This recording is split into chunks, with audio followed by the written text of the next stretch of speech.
Hello, Western New York. Welcome to the Youth Climate Council's panel on COVID, race, and climate in Buffalo. We have with us Oswaldo Mestre, Geovaira Hernandez, Joe Hill of the Seneca Nation at Cattaraugus, Turtle Clan, attorney and land defender, Orlando Dickson, and our very own Anyiang Yak and Ilyas Khan. I'm your moderator, Gabby Prince. Allow me to begin our discussion with some statistics. Whoever has background noise, please mute. Thank you. So America has lost more than 100,000 lives to COVID-19. 23% of these were African Americans, despite them making up 13% of the population. 16% of the deaths were Native Americans. They are 6% of the population. Many environmental factors, such as asthma, contribute to these deaths. This is also racially disparate. According to the CDC, among racial groups, persons of multiple race had the highest asthma prevalence at 14.1%, while Asian persons had the lowest rates, 5.2%. Persons of Black and American Indian or Alaskan Native races had higher asthma prevalence compared with white persons who had 7.7%. With just a few of these numbers highlighted, this will begin our discussion. The first question is, what issues has your community faced as a result of COVID, such as the disease, limited access to PPE, food, technology, childcare, rent, etc.? And how has your community responded? And then what further solutions do you see as valuable in building more resiliency in the face of a crisis? So a few parts. What issues, how has your community responded, and what do you see as solutions? And we invite at least one person to answer each question, and everyone is invited for this question to respond. I can begin. Okay. So of course we don't have time to discuss every issue, every single issue, but there's issues from student debt to digital learning, to food insecurity, to homelessness, to child care, lack of child care for essential workers, internet access. There's a lot. So I'm going to try to focus more on the education part and the socioeconomic effects. So first thing I think about is I'm a father of a 7-year-old kid, and I think about my personal privilege of having a law degree and having to teach my kid at home, and then I think about the person with the 8th grade education, which is the average education in the city of Buffalo. And I think about how much more difficult it is for that person to teach their child than it is for me. So it's a very interesting dynamic for me to think about that as a Black man in America, but still having some type of privilege to be able to teach my kid. And I don't think it's something that people talk about a lot, because I think people think, oh, anybody can teach, an 8-year-old, 9-year-old. But there's a lot of working that when people have to go to work and they have to teach, especially if they're working from home, they have to do that at the same time. And it's a lot to juggle, especially if they can't get childcare. So, less access to learning materials, especially Black and brown people have,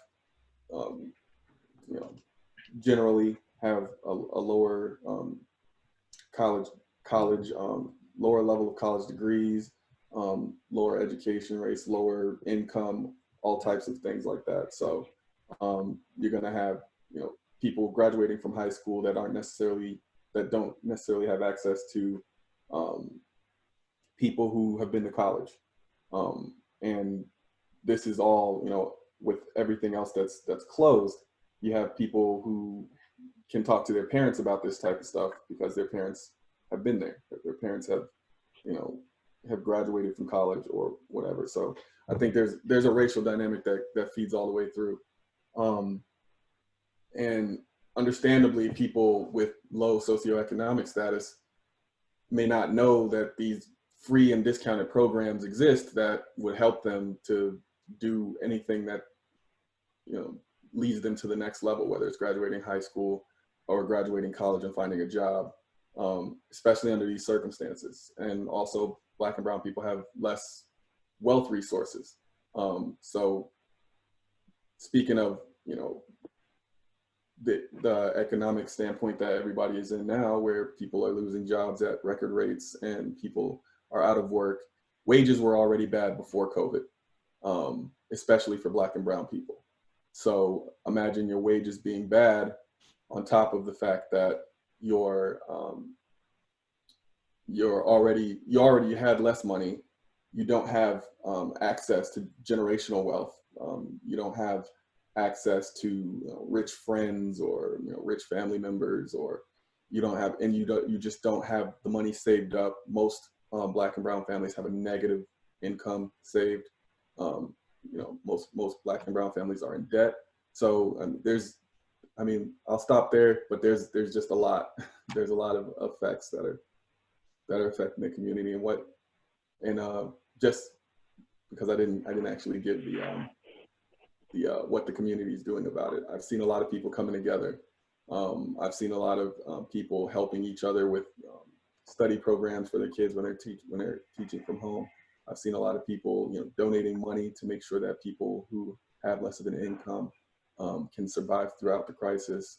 I've seen people offering little jobs so people can work from home and do little things, and just finding people resources. I've seen people, I personally have tried to instruct people on how to sign up for college, and give them resources so that they can you know, move to the next level. So my community, I feel like, is really coming together and supporting each other. Yeah, thank you for that, Orlando. If I could chime in, I'm Geovaira Hernandez. I use she, her pronouns. I'm with New Yorker News.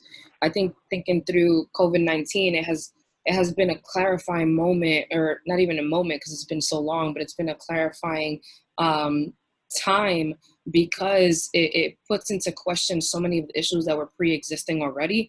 If you think about Black and brown people and poor people, and just the risk that COVID-19 poses on these communities, it's not just, it's a pandemic. It's a pandemic, and those that are most likely affected by those are those in the communities that are considered like the modern day hoods, the modern day ghettos, the modern day disenfranchised and purposely done so communities that leave Black and brown people and poor people at higher risk. If you think about all the different connections and all the different things in our environment, it's not just the trees, it's not just the flowers, it's the education system, it's the energy system, the food system, the water system, the transportation system, the policing system, the job insecurity system. And you put all of those together, those are all different forms of identity that people have to hold.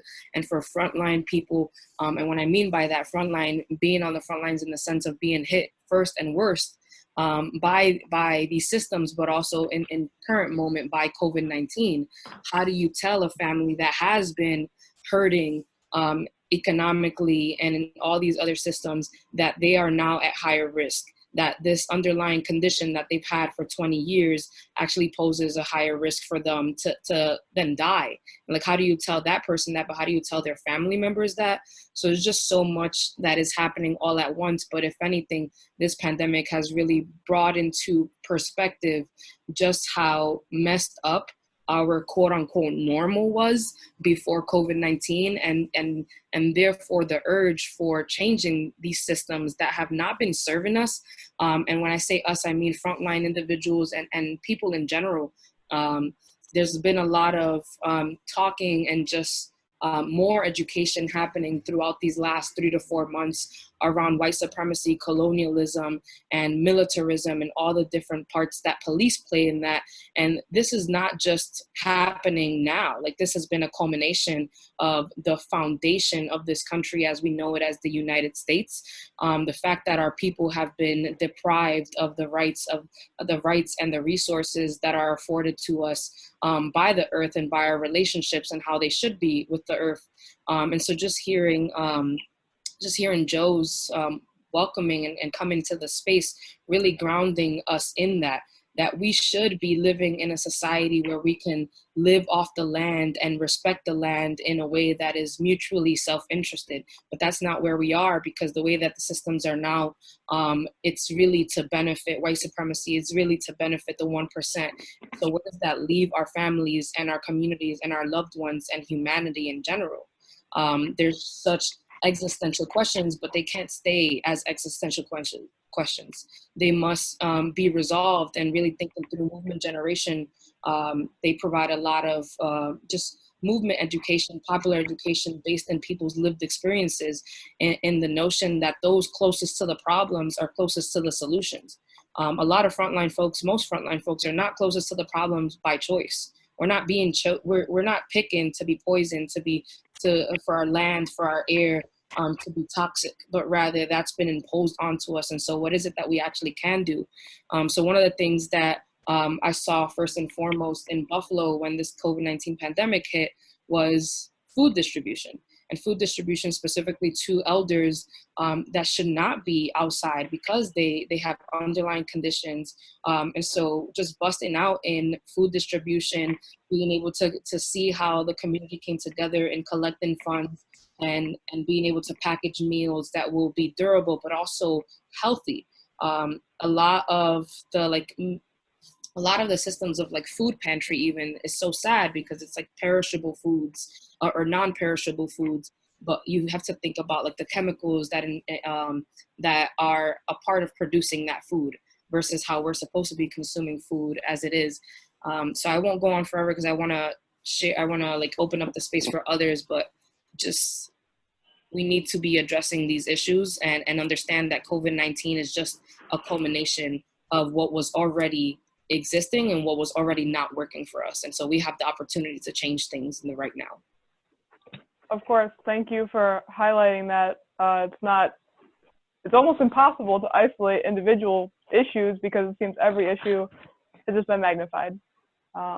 Talking about resiliency, nature is ultimately most resilient. And Orlando, you specified how your community comes together to teach children. So, you know, the resiliency of nature and the resiliency of families, it seems like the basis of our society. You know, families and nature are what will hopefully pull us through in the face of this crisis and the next. And while we don't have much more time to spend on this particular question, I'd like to specifically call Joe to, if he could, speak on the Native American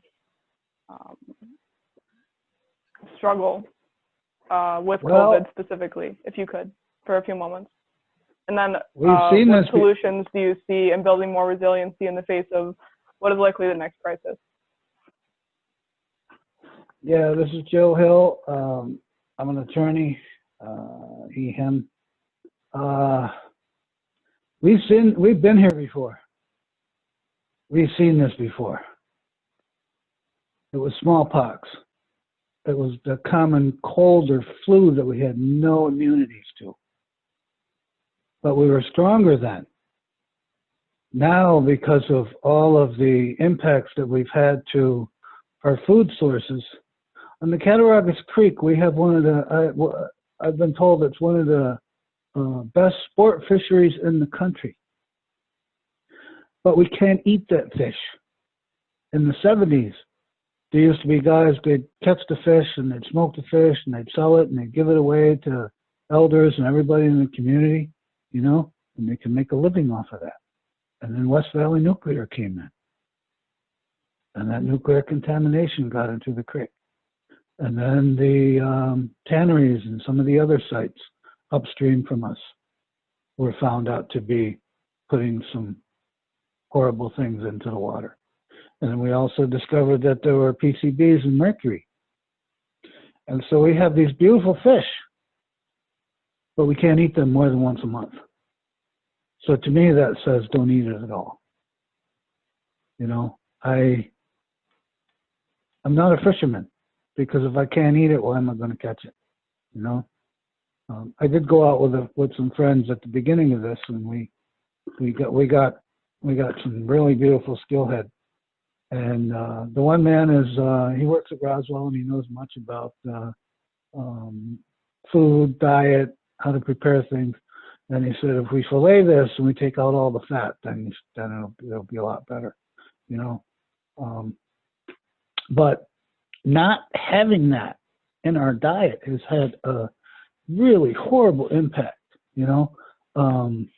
If you think of the nutrients that we've lost, and now our people are just decimated with diabetes and obesity and asthma, cancer. We've got a, you know, cancer hotspot down the creek.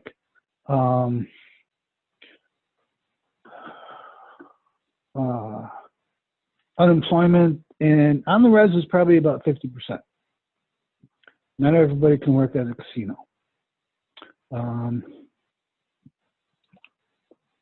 If we go further west, there are communities where their unemployment is 80 to 90%. And their access to health care is even.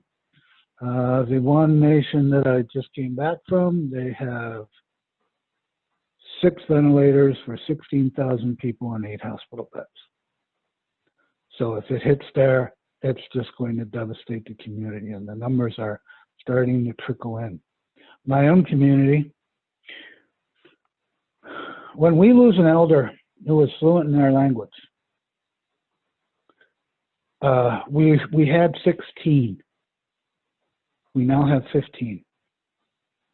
Because on May 23rd, one of our elders, one of our first language speakers, died from COVID.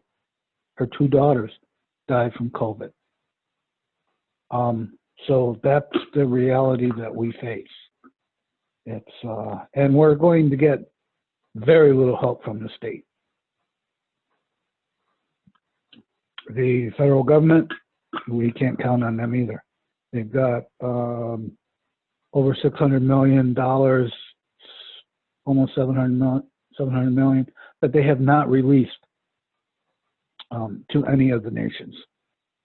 So, you know,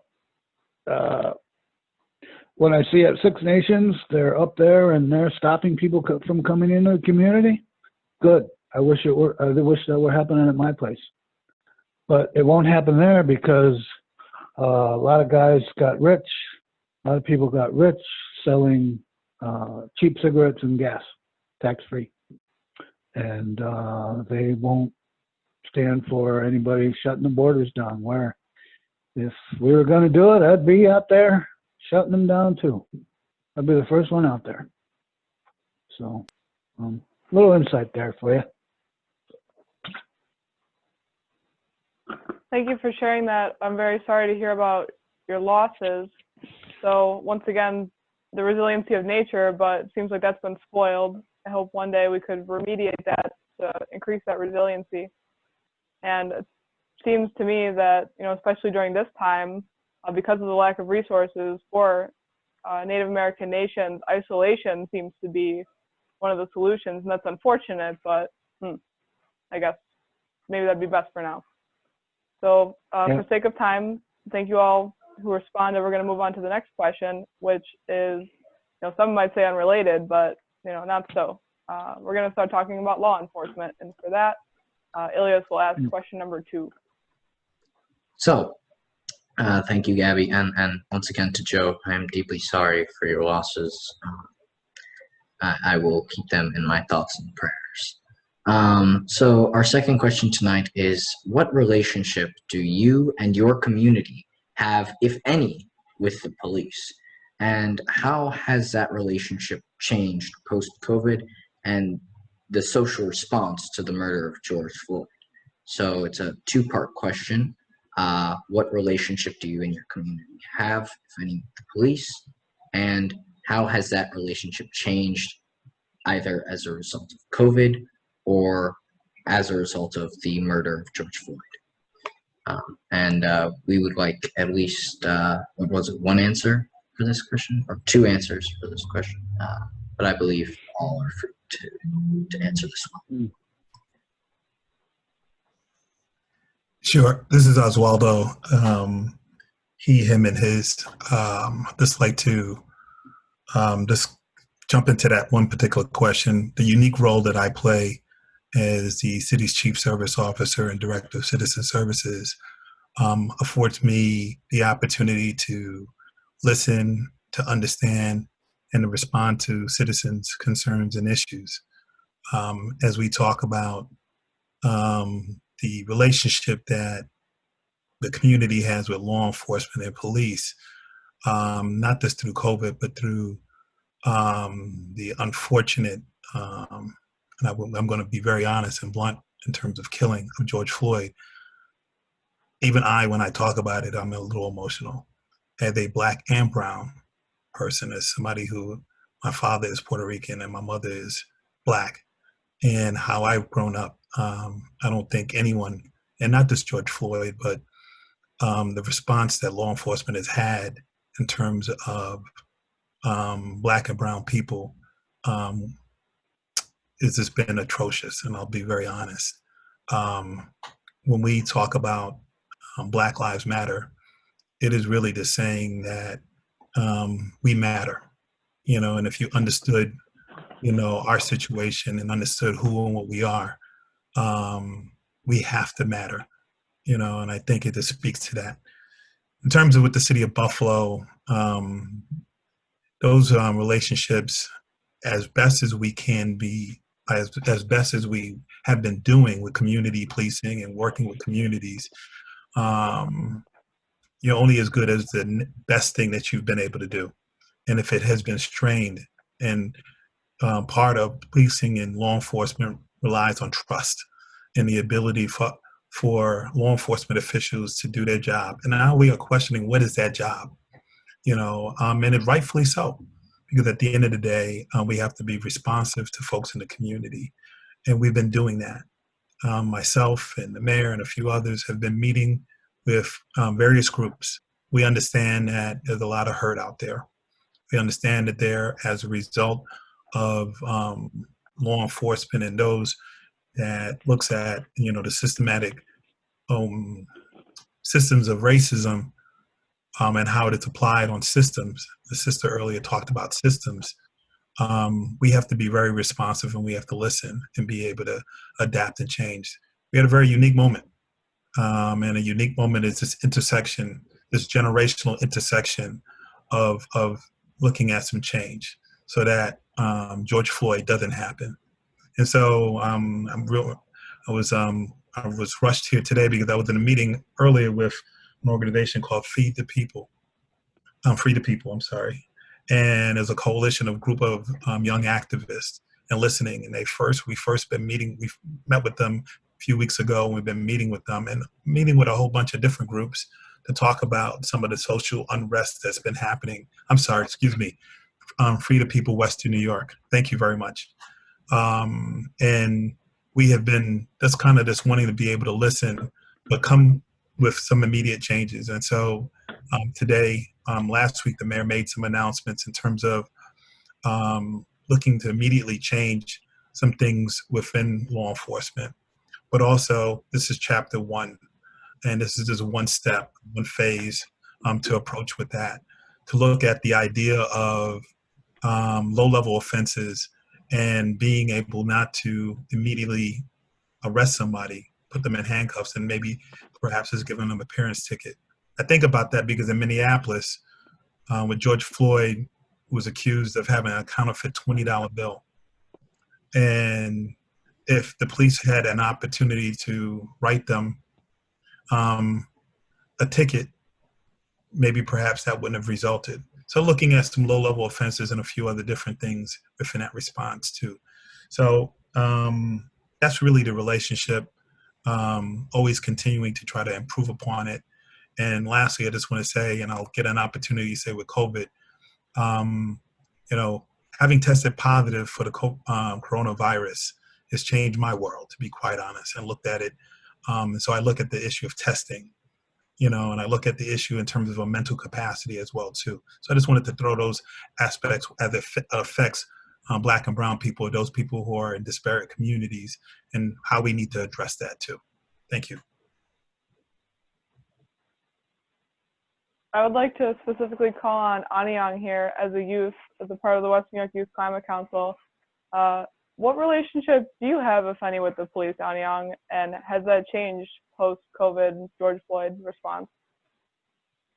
If you don't want to respond, that's perfectly acceptable. We can have somebody else respond. I'll respond. So, as a young African American, my relationship with the police, it's kind of wary, I guess. I mean, I don't have as many interactions as I did when I lived on the west side of Buffalo. I moved now to the east side of Buffalo, where, you know, you'll hear police cars come in like by all the time because of violence that's present in my neighborhood. But, you know, I stayed clear of them. When I was in the west side, I feel like I was younger at that. So I wasn't as wary as the police. I wasn't as scared of them. I didn't feel like I was a threat, I guess. I still had some interactions that weren't as good. Like sometimes, like when I was younger, when I was, I think 4 years old, I needed to use the bathroom. My mom was like, okay, let's go in here. But oh, sorry. Can you hear me now? Okay, sorry. So Yeah, that's better.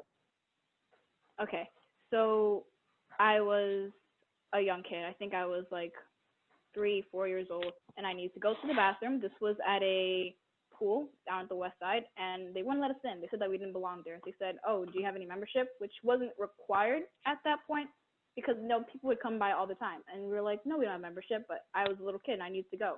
And they wouldn't let me in. My mom had to push me through the doors past the policeman to let me go use the bathroom as a young child. I couldn't hold it. I was like 4 years old. And I feel like at that point, that's when I realized that things were different with me, that I would be treated different, I guess, by police officers in my community due to my skin color. But now I recognize that not all police officers are going to treat me like this, but it's systemic, and there's too many police officers that would treat me like this. Due to like the past protests, it's really opened my eyes, I guess, and how many people are really affected by this, and how many people are going to have the same stories or even worse stories, like of George Floyd. How people they're singled out, and they fear for their life because they feel like, oh, if I'm walking down the street, I might get stereotyped. There might be some prejudice. And I understand that although although some people don't feel this way, there's too many that feel that way, and we need to like move forward as like together as a community to fight these prejudices. Because I understand that this prejudice, it's passed down.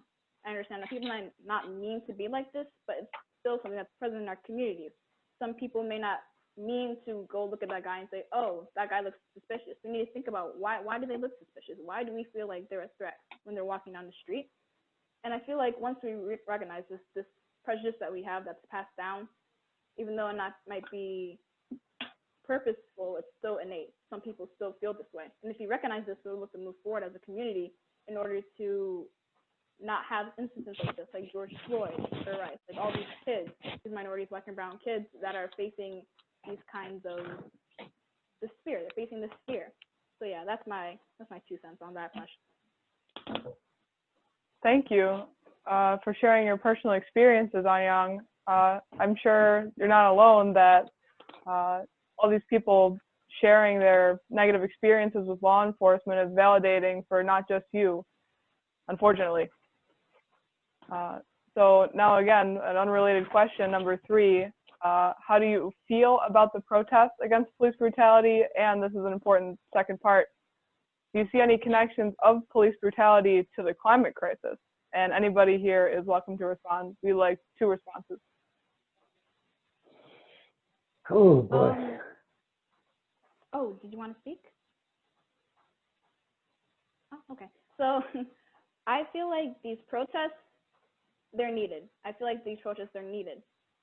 I feel like without people in the media, people out in the streets bringing attention to these problems won't be addressed. They'll keep on going on because we're not saying anything about it. So I feel like these protests, they're pivotal. We need them in order to but fix these problems that are happening in our communities. I feel as if there's been many types of protests, you know, like kneeling down during the Pledge of Allegiance. But I feel like these people were looking down on people that did that, like Colin Kaepernick. They said, oh, why are you doing that? That's very disrespectful. But now they're saying, oh, guys, don't protest. Why didn't you just protest before in a more peaceful manner? This is a peaceful manner. We're trying to show people who don't recognize the threats that other people face, that we need to pay attention to these problems in the police department. This systemic racism that's present. This is needed so that there can be change. Because without someone saying, oh, we need a change, nobody's going to change. And I do believe that there's a connection between police brutality and the climate crisis. The connection is the people who are hardest hit.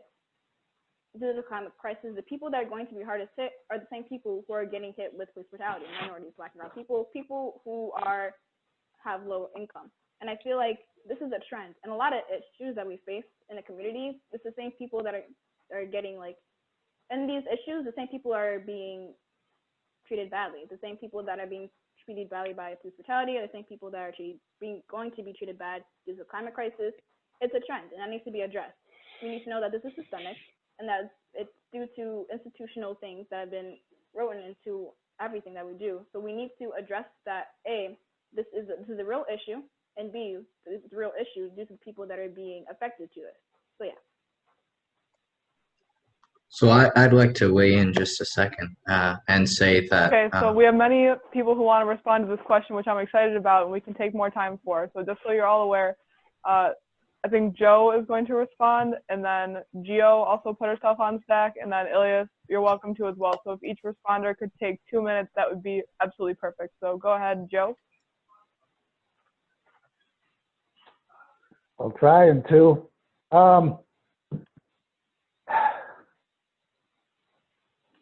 As someone who's a little bit older, I was told once, and I was told by an elder, I was with another elder at Standing Rock, and that elder said, it's time, it's the youth, it's the young people's time.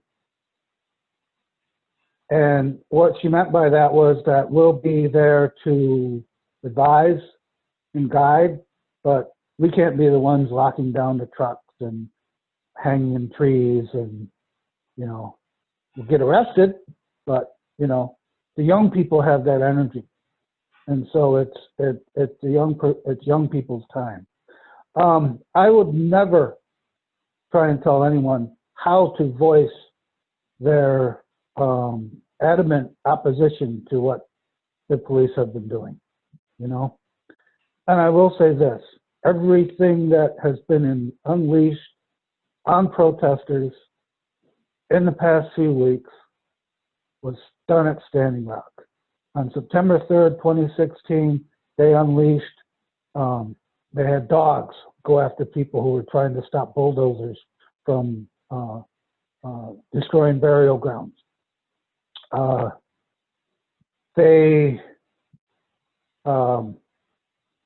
November 20th, a night that was near freezing, they unleashed water cannons on peaceful protesters, unarmed, and they shot people. They were aiming for hands and eyes, and they were, you know, those rubber bullets aren't meant to be shot right directly at someone, yet that's what they were doing. And when I see this happening in different places, I'm like, yeah, that happened to Vanessa Dundon. She lost her eye, you know. Another guy, the top of his head was taken off by one. So yeah, it's a little triggering, I guess. But, you know, the Gatling gun, the first machine gun, was made for more efficient killing of my people. So we experience all of this. And there have been many times when we've been out there, and there haven't been many of it. But what we did at Standing Rock, in a way, woke up the world. And with regard to COVID-19 and everybody isolating and doing what we needed to do to flatten the curve, and then everything was just going to open up and go back to the supposed normal again. And I saw it, if that was going to happen that way, that we were missing a tremendous opportunity. And it's unfortunate that that's happened. But what we do with the energy that says that that isn't right, that we're done with that, is going to matter. So yeah, for us, it's the intersectionality. you know, they're going to keep doing whatever they're going to keep doing. You know, our lives are expendable.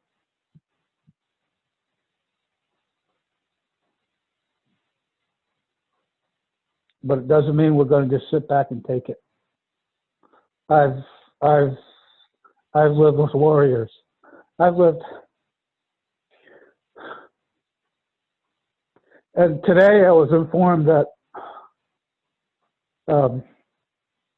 somebody from the American Indian movement, Dennis Banks' son, he was interviewed on May 30th, and he was out protecting the community. Someone shot him last night. And that's the scary thing. And there have been 5 hangings of black males. I don't know if they were all males. I think one was a woman. But that's the thing, is those folks are out there, and we really, really have to watch each other's back, you know, because they're out there, and they've been prepping for this for a long time. And, you know, we have to come together. We have to watch each other's backs. We have to protect each other. So I've heard that the man that was shot he's home now. He's stable. But, you know, as I was on my way back from out west, I couldn't go to Minneapolis because all the roads in were closed. I couldn't go into Cleveland because all the roads in were closed. Not that I was going to stop anyway. But what we do at this moment in time is going to matter. And we need to make sure that whatever we do, we think of our children's children's children's children, 7 generations in the future.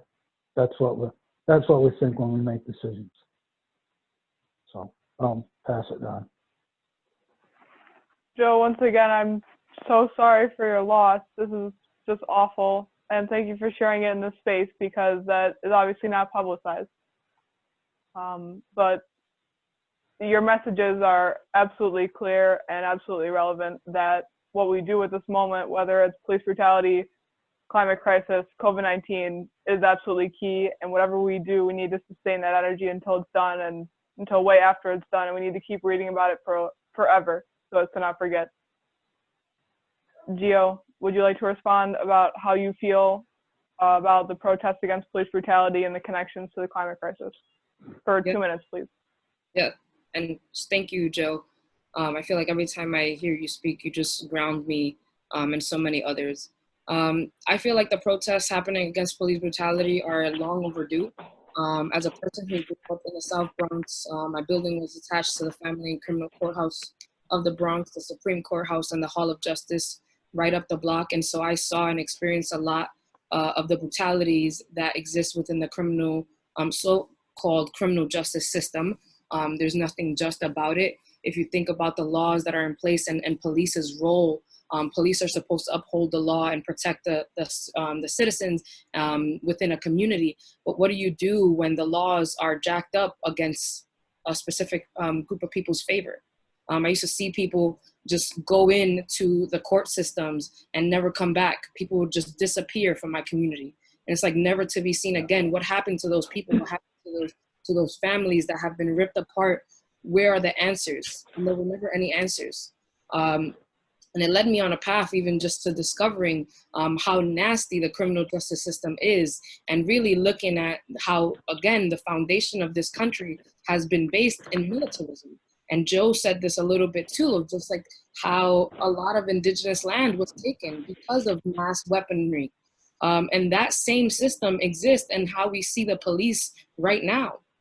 There's laws that are not there to protect us. They're actually there to incarcerate Black and brown people, keep them in the modern day slavery system so that white supremacy and the 1% could be making money off of our incarceration. It's not just, it's not rehabilitative. And for sure, I definitely see there being connections between police brutality and the climate crisis. I lived it. I still live it. We live it, seeing how there's so much police terror happening in Black and brown and poor communities. Over-policing has been a part of our history because we've been deemed as savages, as people that can't hold their own, as people that cannot flourish. But the reality is we've been in systems and we've been incarcerated even when we're outside of those cells. And so I see those completely entrenched and connected, even thinking about ourselves, those of us on this panel.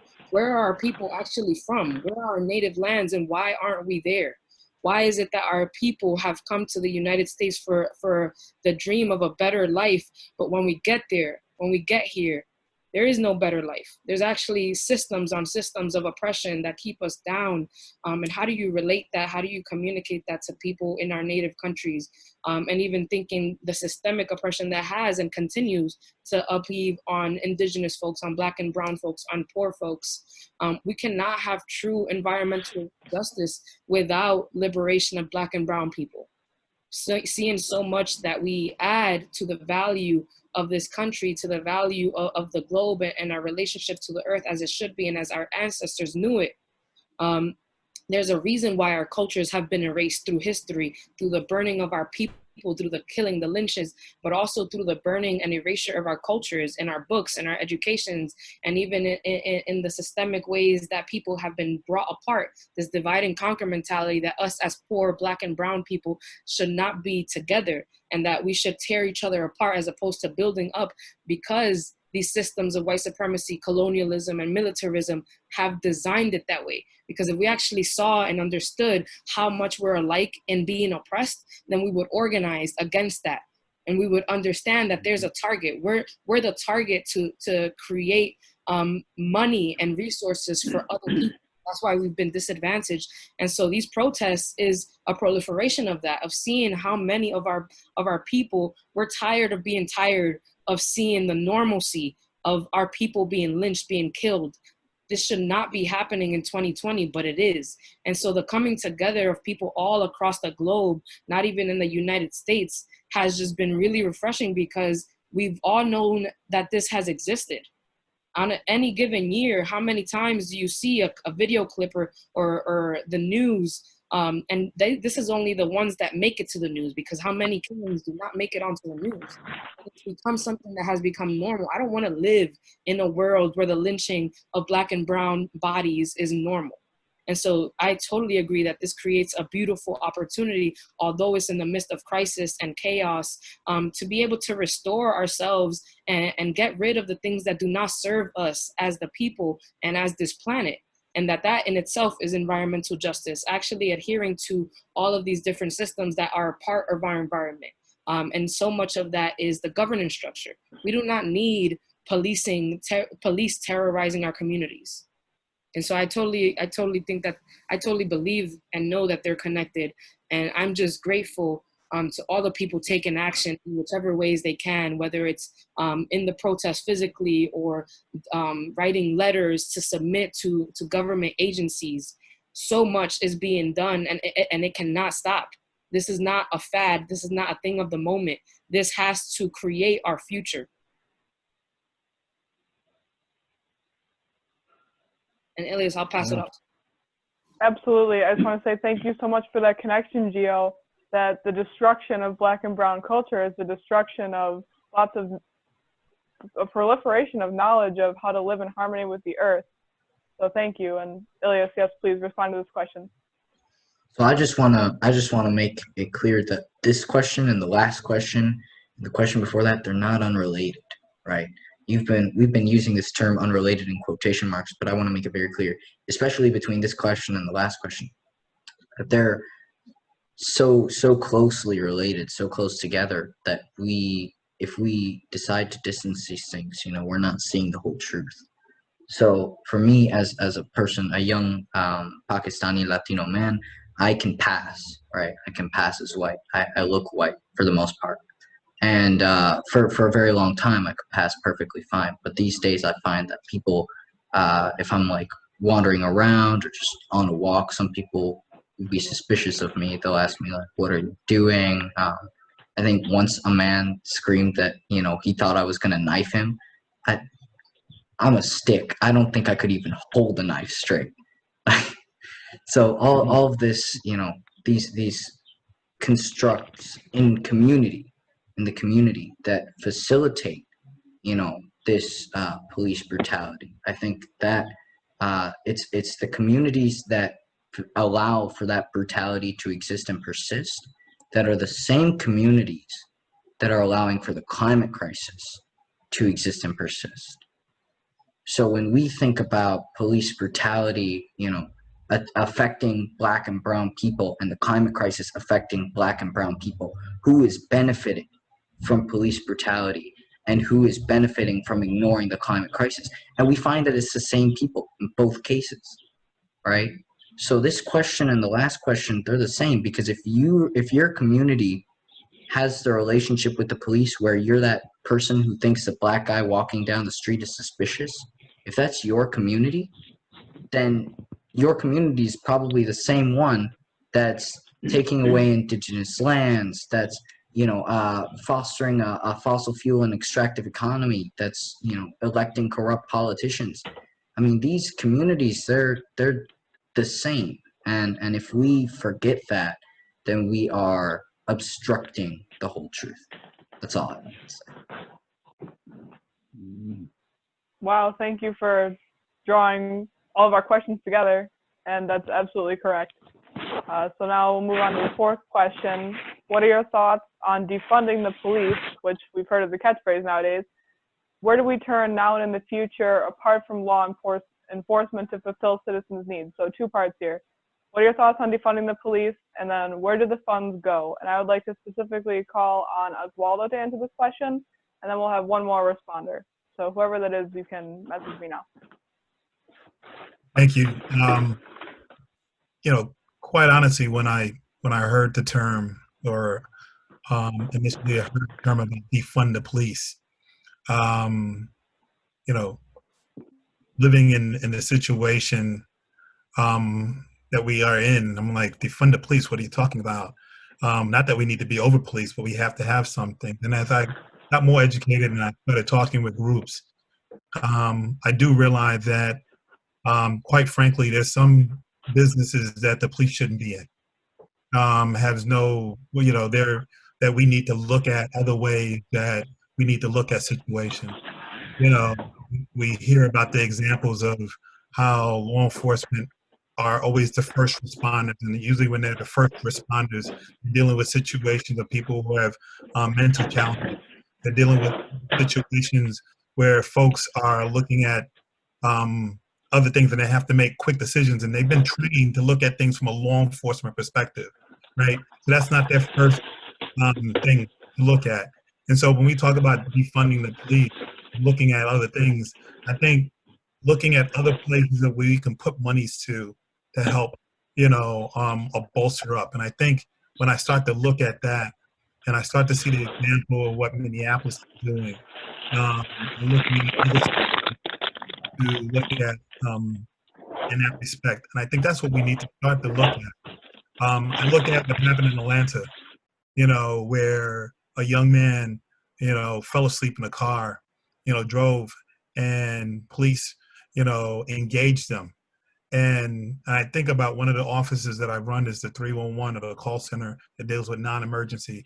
And I'm thinking, why would you call 911? Maybe perhaps you could have called 311, and we could have sent a tow truck to go get that person, and that man would still be alive. And so it's a different way of thinking and how we should be responding. It's a different prioritization. I think all police departments, I know in Buffalo, we're going through and looking at ways that we should be able to be different, look different, but also codify those differences, you know, in that respect too. We've done hiring of folks who are in this community where the police force is looking more and more like the community. Is that enough? No. We need to look at other aspects of what we're doing. So when I hear defund the police, initially I was like, but I understand. And I think it's getting other administrators or getting other people to understand what that means, and a reprioritization of how we look at law enforcement, to be quite honest. And let me say this, and I don't think my panelists, especially my younger panelists, So impressed. But I think what we've been hearing is his passion. And I think what we've been hearing is that not only things have to change, we can't go back to what we believe is normal. I talk with my colleagues all the time, and some people's like, I just wish we went back to normal. And I said, you know, when I look at them, it's like, normal is what got us here. I have no desire to get back to what normal is, you know? And so either you're part of this change, and we need everybody to be a part of this change, or, you know, a step back into, you know, my native brother, you're right. This is a generational occurrence.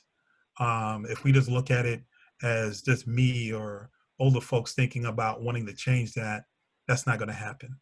And I think this generational aspect of this is to listen and sometimes even to get out of the way. Yep. Well, thank you for that response, that very thoughtful response. And it resonates with me when you say that making law enforcement look more like the communities that they protect is not enough, because that is what I've heard from some of my white relatives. So thank you for pointing that out. Orlando, you'd like to respond? Go ahead. Yeah. So I think it's really important to state out front that defund the police is kind of being taken over by this narrative that it means to completely take the police out of existence. And that's absolutely not true. When you look up the definition of defund in the dictionary, it just means to withdraw funds from. It does not mean to withdraw all funds from. It does not mean to destroy any of that. So I just want to state that out to the police. A lot of people are scared of the police.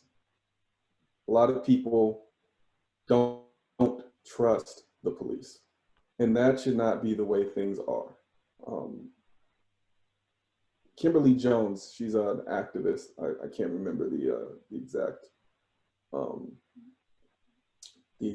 location she's from or organization she's from, but she has an online video, and she's an author as well. And she talks about the social contract that's created amongst us, where, you know, we call the police respond, and they help whoever is on the scene that needs help. And she talked about how that contract has been broken and how we're expected to obey the law even though that contract has been broken. How the people who call the police for help and are brutalized by the police are still expected to obey that social contract, regardless of how the police treat them. And I think that speaks directly to why you have the movement happening now. People are tired. People are tired of calling the police and being brutalized by the police. If I call you for help, I shouldn't be the person that's brutalized. If anybody should be brutalized, I shouldn't be the person that should be brutalized. I called you for help. Think of like the story of Andres Guardado, I believe is his name, the security guard, 18-year-old security guard. Right. Like I said, people are terrified of the police. The police were called to the location where he was a security guard. And he was so terrified just of the existence of police that he ran, and he was shot and killed. And he was working there. He had no reason in the moment to be afraid of police, but just the systemic problems that the police have caused in our communities have caused him to be so terrified of just their presence. So when we say defund the police, it needs to be very clear that we should defund the police and put that money back into the community to focus on preventative measures instead of reactive measures. Community centers, parks, after school programs, arts, recreational funding. Multiple studies have even shown that increasing the police budget does not even relate, it doesn't even correlate, it doesn't connect at all, it doesn't link to lower crime rates, it doesn't link to more solved cases, anything. So to connect it back to COVID, you know, this is like an emotional thing for me. I've been through my own you know, issues with police. I'm a Army veteran, and sometimes they're positive because I'm a veteran, and that's the only characteristic they look at. But other times they're negative because I'm Black, and that's the only characteristic they look at. So it's a very interesting dynamic to see both sides and see how easily they can switch. But you know, nobody wants riots, nobody wants protest, or nobody wants, you know, violent protests or anything like that. But when you look at the change that occurred in Minneapolis, they burned Minneapolis. George Floyd's killers arrested. They burned Atlanta. Rayshard Brooks, killers arrested. They didn't burn Louisville down when Breonna Taylor was killed. And where are her killers? They're not currently in jail. So when we talk about the responses for these things, we have to talk about what garnered a response and what didn't. And I think Gabrielle, you said earlier, you know, African Americans are 3 times as likely to die from asthma as the rest of the population. We're connecting this back to the climate. You know, having a racist and violent police force in your neighborhood is a lot like having a pollution emitting factory in your neighborhood. You know, I can't breathe is a daily condition. It's something that happens with the police, and it's something that happens because systemically Black and brown people are put in neighborhoods where they're going to be more heavily affected by by pollution, and those things that cause pollution are put in Black and brown neighborhoods. So our ability to breathe is being affected all around, and I think that's just important to know. Thank you for that connection. I'm very sorry. We should move on to the next one, unless you can make it within 1 minute. Go ahead. Even less than that, you know, to what Orlando was saying, we talk about, I want to just talk a little bit about systems, even within the police, because it's not always, it is about defunding, but it's also about checking the systems, because in some cities you're dealing with police unions, you're dealing with systems on top of systems and laws on top of laws.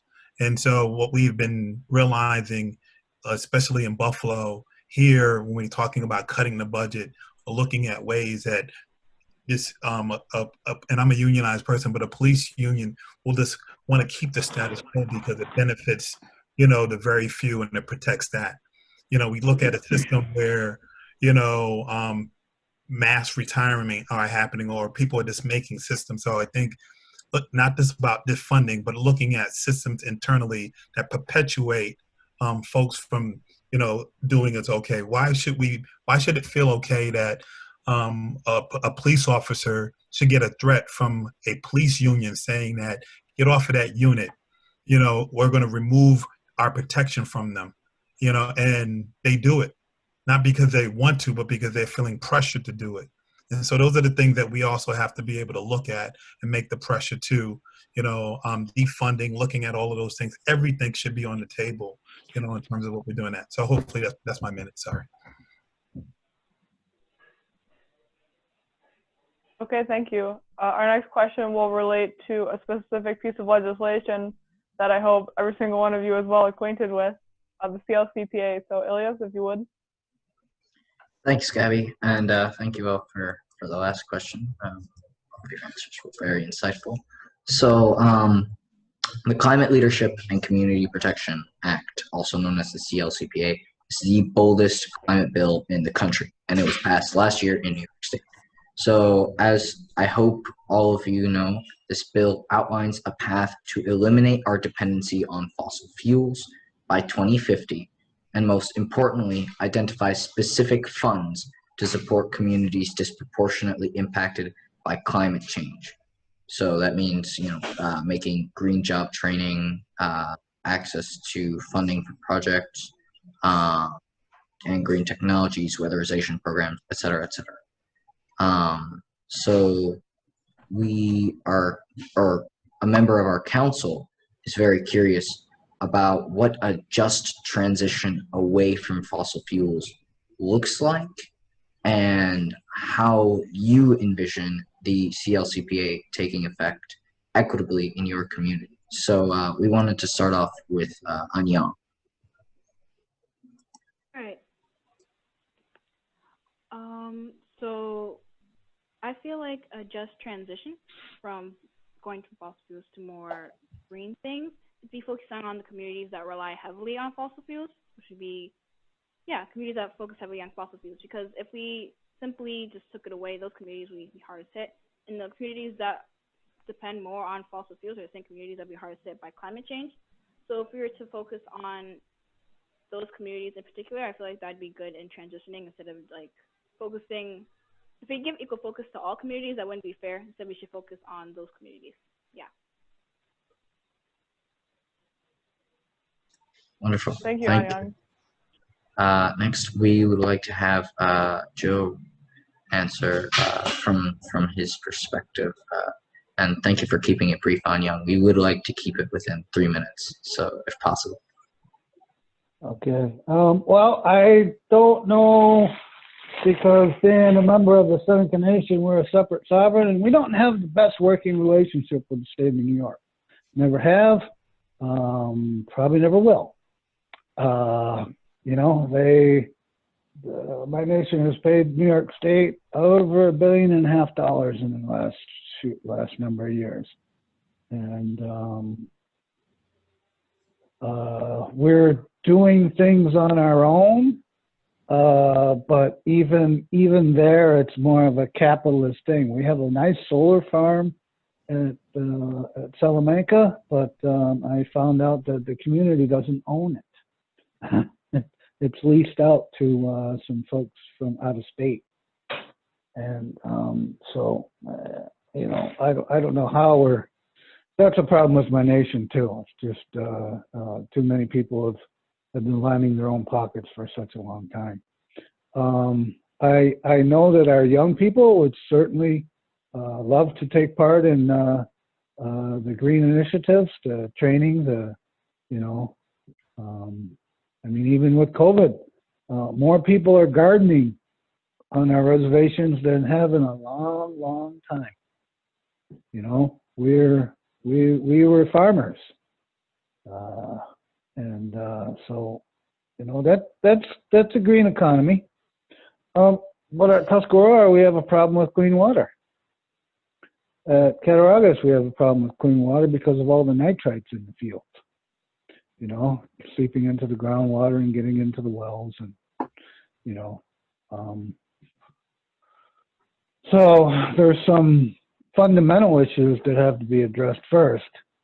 I think, you know, and that is, without clean water, what good are all these other initiatives? Not to be too negative about it, but it's almost like we're going to be left out, and we shouldn't be left out. When it comes to people, it's not a philosophy. It's not a prayer. It's not. It's a way of life. It's a way of thought. It's what we call the good mind. We gave it to what is now the United States. And so we would like people to not just acknowledge that, but understand that, you know, and somehow integrate our people into these initiatives. I have friends that are putting in solar farms on other nations. I have a friend who is growing the green economy in Minnesota. You know, we got to start small, but somehow we're going to do it. You know, I'm not sure if I have too much more to say on that. Well, Joe, I love your optimism. So much of what we talk about is, you know, doom, gloom, apocalypse is nigh, but you, of all people, have a still positive attitude. So thank you for your contribution. I just like to make a quick comment here about my community. I live in Lancaster, and people seem to be very complacent with the way that things are as fossil fuel based as they are. They don't see any problem with it yet because we haven't seen any loss due to the fossil fuels yet, and Buffalo might not for a long time. But how I envision it taking place is certainly in the transportation sector, because like I say, we're very complacent to go on with all of our cars, all of our streets, each person having what seems like 2 cars, and it's going to be one of those trucks with big cabs and things like this. So definitely an attitude shift towards public transportation. So even the people who don't have 2 trucks with big cabs, transportation certainly affects everything that is available to them. What kind of food they have access to, the jobs they have access to, childcare, and just their personal social life. Your life here in Lancaster is so more than limited if you don't have access to a car. But my personal experience with that, I'm very privileged. I never had a problem with getting around my town. But when I was younger and both my parents worked, if I wanted to go see my friends, we were absolutely not allowed to ride our bike on the streets because we probably would have died. So maybe I would have met someone that I haven't if I was able to get around safely. And Gio would like to comment on this as well, and then we're going to finish this question and we will move on to our final question. So. Yeah, I mean, ultimately to me, a just transition looks like when everyone has the right and access to live a joyful, dignified life, free of harms, free of toxins, because of the color of their skin, because of how much money they don't have, because of the zip code that they live in.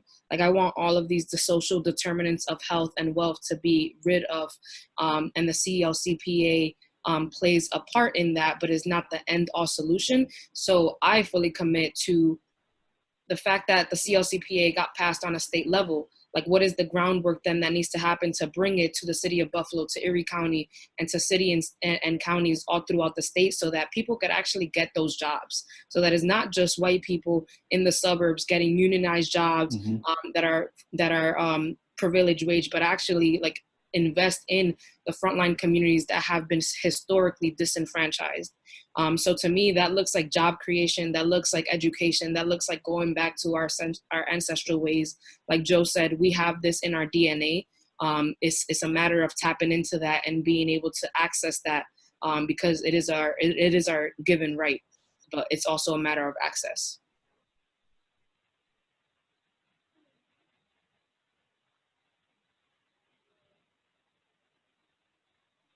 Yes, thank you all for your contributions on what the CLCPA might look like to you and yours. So, Ilyas, for our last question, number 8. And for the record, we'd like all of our panelists to respond to this one. Right. So before we do this question, I just want to really quickly acknowledge that all of you come from great organizations. Oswaldo comes from the city, and I am so happy that all of you are here with us tonight. But for the many, many people in Buffalo and Western New York, they're probably wondering what, if anything, we can do right now to combat these various crises. And since I'm a little partial to the YCC, I would like to start by asking Anyiang what, if anything, we can do, what's happening right now that we can take part in as communities. So Anyiang? One thing that I feel like is very important as a community to do is to educate yourself on these topics, to read books on these topics, to research these topics, because you can't speak on or contribute to these things without knowing what's actually going on. So I feel like if a person in a community or a community as a whole wants to help, you need to read up on these things. Another thing you can do, if you want to help with climate change, you can support the YCC and support us through the DCE campaign, Declare Climate Emergency. You can help us by signing our petition in order to declare a climate emergency in Western New York, which will be very helpful in fighting climate change. Thank you. And we will have the link to that petition to have Buffalo and Western New York declare climate emergency in the description below. So next, I would like to ask Gio and Orlando one after the next, just real quick, what we can do today. Yeah, one thing that really comes to my mind is this quote from a freedom fighter that was assassinated because he was building too much power. Is what do you want to be remembered for before you die and after you die? His name is Jafet Robles, and his legacy still continues and is spreading throughout the United States. And so before you decide to do anything, ask yourself, what do you want to be remembered for? And let that gut feeling and that grounding be the steps that you take towards action, because there's so many different things, there's so many different roles to play in this movement, both in government, on the streets, virtually. So before you set out and figure out like what it is, because that in itself can be a journey, really figure out what it is that you want to be remembered for, and let that guide you, because there's so many roles, and then engage yourself and be open to uncomfortability. Like, in order for us to grow, and in any aspect of growth, there has to be uncomfortability, because we have to defy the normal. We cannot go back to how we was before COVID-19. And so in order to create a new set of standards and a new way of living and a new way of respecting each other, where we don't end up here again, it has to be uncomfortable. We have to address the things that a lot of us know deep inside, and a lot of things that we don't know or weren't privy to because of these systems of oppression. And so I just posed that question to you again. What do you want to be remembered for? By Jafet Robles. Thank you. And Orlando? So I would say, specific things, for COVID-19, make sure you're wearing your masks, make sure that you're washing your hands, make sure that you're taking this seriously and you're convincing other people to take it seriously. Make sure that you're staying at home if you have symptoms. Make sure you're getting tested if you have the availability to get tested. As far as climate, I feel like people just need to volunteer. They need to help in whatever ways they can. But be honest with yourself about how much time and effort you can actually donate, how much money you can donate, but actually do something. There's this quote I actually got from one of my friends, who's a sociologist professor at UB, and he says, "Do something, don't do nothing." And it's very simple, but it's all that there really is to any of this stuff. If it's police brutality, have a conversation with someone that you think is either affected, or if you have a police officer in your family, have a conversation with them. Have a conversation with someone who might have racist ideologies. Like, have these conversations, these tough conversations that you need to have.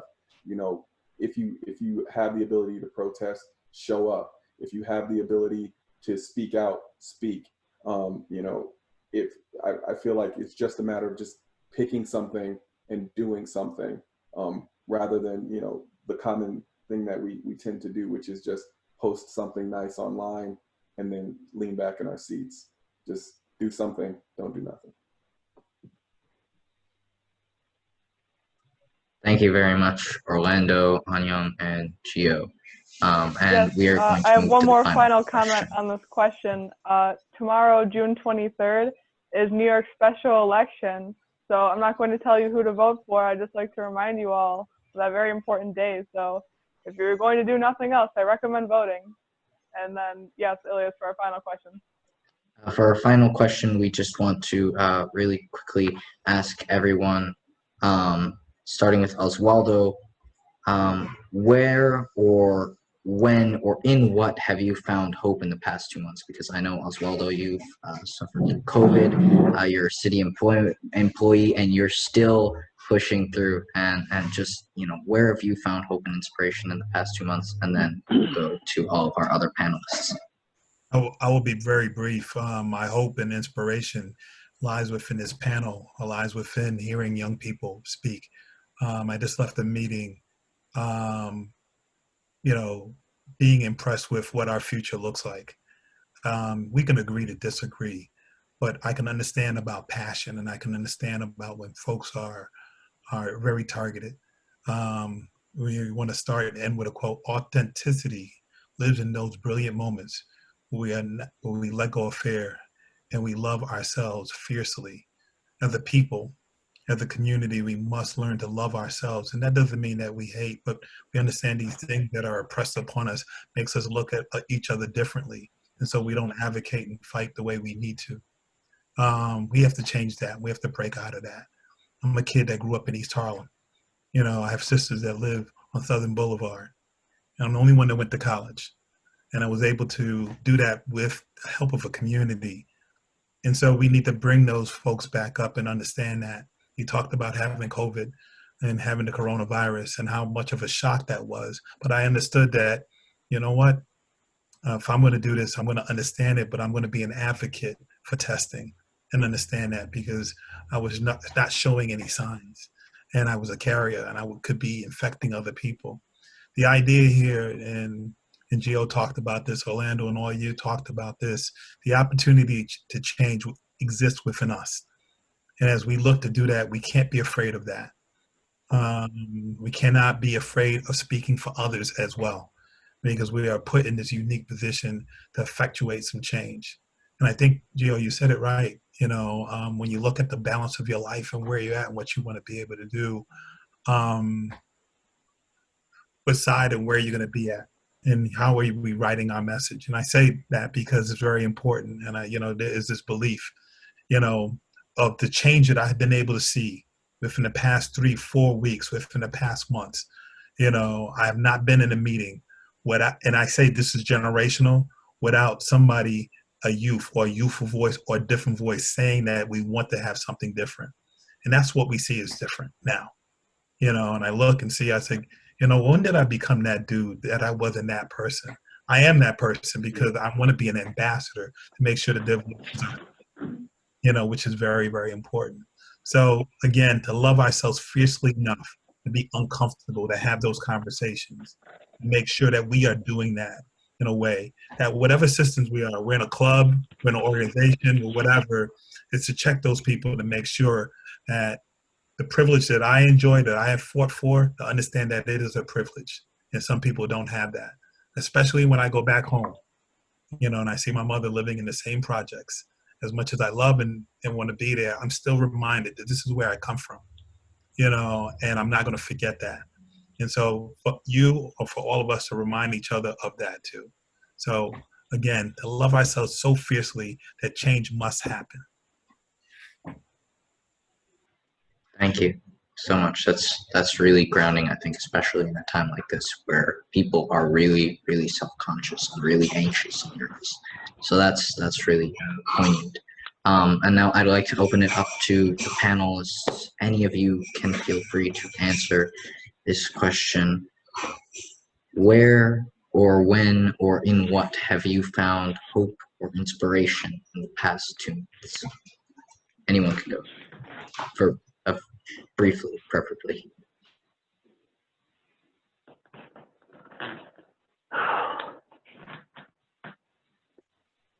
I can go. I just found inspiration in people, and the willingness to participate. And like I said, the conversations I've had, the conversation I've seen other people have, I've seen more people speak out on racist behavior and racist actions in the past 2 weeks than I've seen my entire life. I've seen more people call out the truth and speak truth to power in the last 4 weeks than I've seen my entire life. There is massive growth and change happening, and it just gives me so much hope and it inspires me.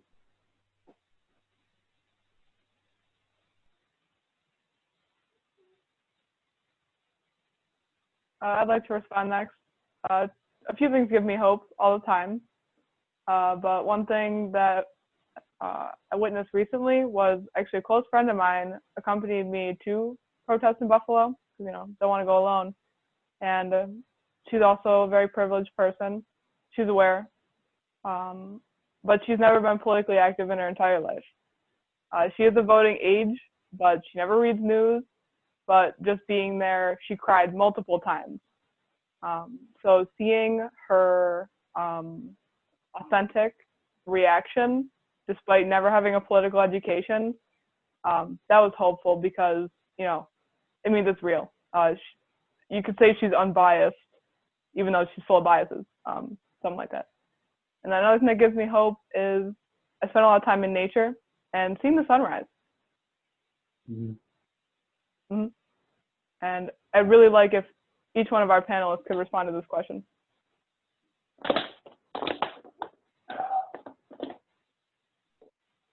Joe, are you going next? Yeah. It's been so much. It's hard to pick.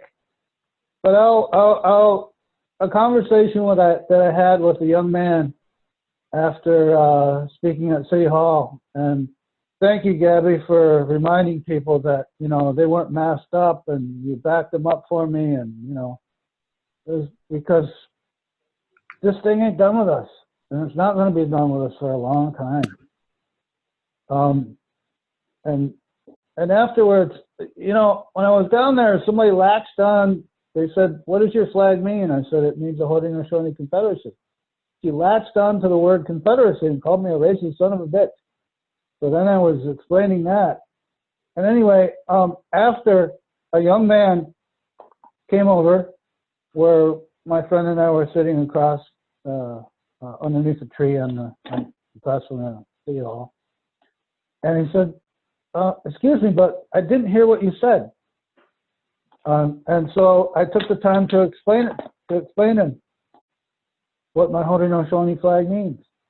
It means that we came together in a time where there was much strife, and we buried our weapons of war. And I saw tears come from this young man's eyes.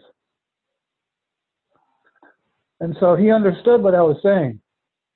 He said, "Wow, that's deep." I said, "Yeah, there's a lot more meaning in there." You know, and, you know, when we recite what that belt means, because it's not just a flag, it's a wampum belt. It's over 1,000 years old. It takes 9 days. So to, you know, sit and try and get in some understanding of it in 20 minutes, he got it. That gives me hope, you know. And I guess I'd just like to add something I was going to say before. You know, somebody says, "What do you want to be remembered for?" When I was taking my second trip back to Standing Rock, and I didn't have much, and somebody was helping me get there, and a cousin said, "You're going back? How much can you sacrifice?" I didn't bat an eye. I didn't hesitate when I said to him, "Everything." So that's what I see. That's what I see. You know, people are realizing that they're putting everything they have into these fights, you know. And we also need to put everything we have into keeping each other safe. So I'll pass along. Thank you, Joe. Like, there's a lot of things that give me hope. I wish that they were all in the same time so that I could get the re-energizing that I need. But sometimes it doesn't happen that way, and other times it does. Definitely just the way that Black and Brown love and culture has been leading these demonstrations, and seeing our culture be a means of our own solutions, and letting that seep through, and just the care that is inherently therein for each other, for our planet, and for what the future can hold. Definitely a lot of intergenerational growing and learning, and being, for myself specifically, being that beacon of light and love and hope and validation for the youth. Specifically, I find healing myself in being that for youth, as I didn't have that growing up. But also I get it from our elders that ground me in saying, "No, you're not wrong. What you're feeling is accurate. And so what are we gonna do about it?" I've also been spending a lot of time outdoors, been cultivating food, growing food, learning these systems, again, that live within our DNA, but that are erased from our cultures.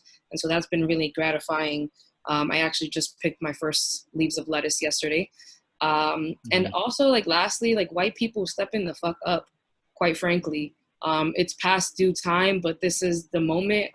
What side are you on, and what are you going to be remembered for? And finding solidarity in that, because I don't want to spread hate. I don't want to look down the street and every white person I see be a threat. I want to be in community with and for everyone. And so definitely finding hope in all of those things. Thank you. And I believe, Anyiang, you are our last. All right. So what gives me hope? I feel what gives me hope are the protests themselves. I feel like the fact that people now are stepping up and are protesting these things, it shows that there's a change that's coming, that people are trying to push for a change in how we deal with things.